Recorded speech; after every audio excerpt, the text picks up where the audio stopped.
is it in fact conversion as a kind of change of beliefs?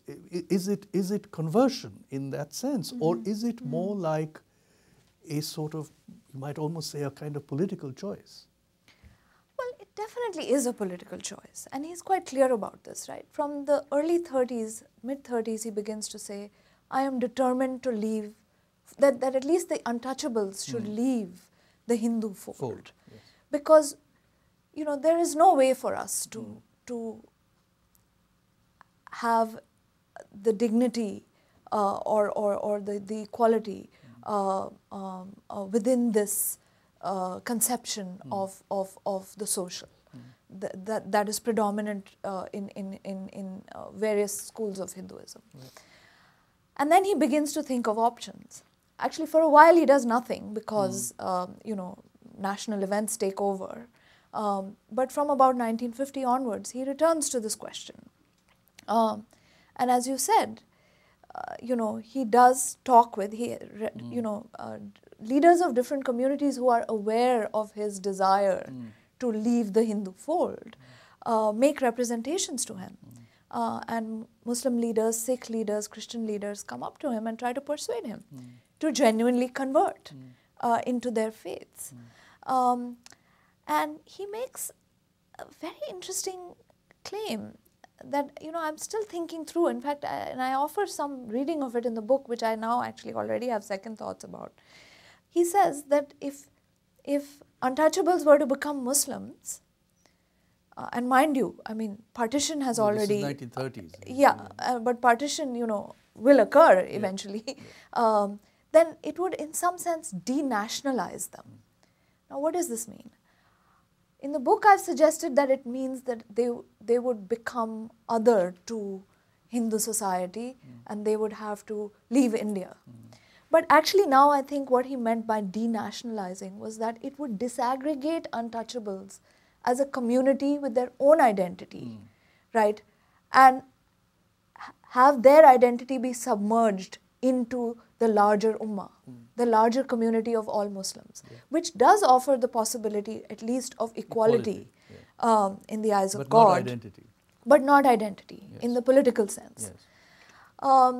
And with partition, I think it would have been very problematic if untouchables had indeed had to leave and go with Pakistan. And we know what happened with you know, the first law minister Jogen Mandal. Mandal, who was the first law minister of Pakistan, who was an untouchable, eventually came back to India. Not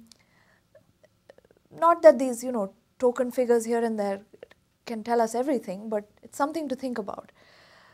So I think the idea of conversion was both a clear signal of exiting from the Hindu order and protesting against the Hindu order, but also a struggle to then define a new way of being as both a religious and a political community for untouchables. And, you know, as I discuss in the book, you know, his own family were Kabir Panthis. So why didn't he think of that as an option? And his father was quite okay with certain kinds of Hindu texts and practices which are available to people of all castes and are not necessarily Brahmanical. Why didn't he feel comfortable within that sort of inherited legacy, you know, which he saw all around him as he was growing up? You know, what message did he want to send and what possibilities did he want to create for the self-respect of untouchables who later came to be called Dalits, while still retaining some kind of, you know, a relationship to some of the possibilities that a religion offers, right? And I think he went for Buddhism because Buddhism is one of the major religions of the world. You know, it is a big tradition. It's not just a small sect here or there. You know, it is not historically in any way limited to low caste communities. He also makes a very interesting and as far as I can tell, completely baseless argument historically. Oh, about the broken men and yeah, so on. the theory of the broken men. And he says that in fact, people who are today untouchables were Once Buddhists. in centuries gone by actually Buddhists.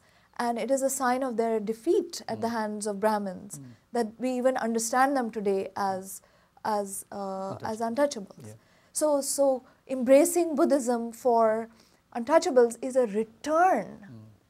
Is not it's not merely a conversion to something new. It's a return to what was their archaic religion and a reclaiming of what was once theirs, right? I mean, again, this argument is quite instrumental in many ways because I mean there is no historical proof for it, but he makes it nonetheless in his attempt to give a certain authority to his decision.